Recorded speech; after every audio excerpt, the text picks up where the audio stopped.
dear Mira, today I sailed for Kalimdor, the sea ever being in our blood. The first thing I noticed was the boat. It is as if shadow and sea kissed the wood and together formed these sleek vessels. They are both modest and proud in their form, much like the sentinels who man them. They are nothing like the great trundling vessels of cool Tiras. They do not power through by sheer force as ours do, but they glide across like the morning mist. We set sail for Dark Shore, a place the night elves have set up to receive visitors. Just outside of their great tree, which is said that it is a great feat of its own to reach its boughs. I have heard tales of the misty village O'Farbadine, but since the cataclysm, I believe we will be landing in a place a bit north called Laudernell. Unfortunately, I arrived in the worst of times. Orbadine appears to have fallen. The denizens, though weary of travelers, seek aid anywhere they can find it. I am not much of a fighter, but I did my best to clear the way for any survivors. The land itself is in an uproar. I do not see how anyone could have survived here. Water elementals have risen and are attacking anyone they see. Between finding survivors and pulling the unfortunate dead from the sea, I've also been asked to try to fish up or harvest any food or supplies I can. On top of everything else, the wildlife is being corrupted as well. Upon investigating, we located a cave filled with grell and satyrs. I don't know much about satyrs, but I know the night elves have a long history with them.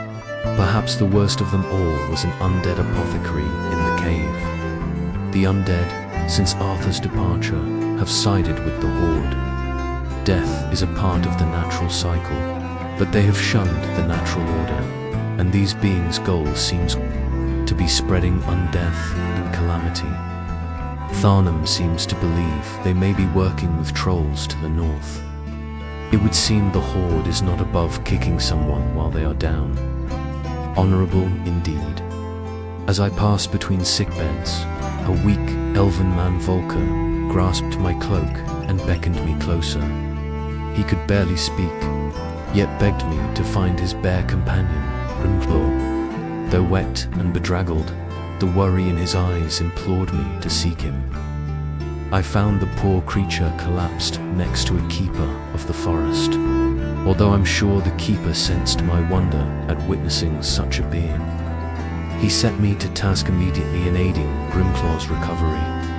I set about gathering what the keeper needed as he worked his magics on Grimclaw. The keeper barely finished healing him before he ran off towards Laudernell.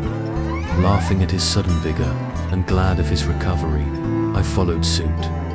Upon my return to the inn, I heard the bear's grumblings.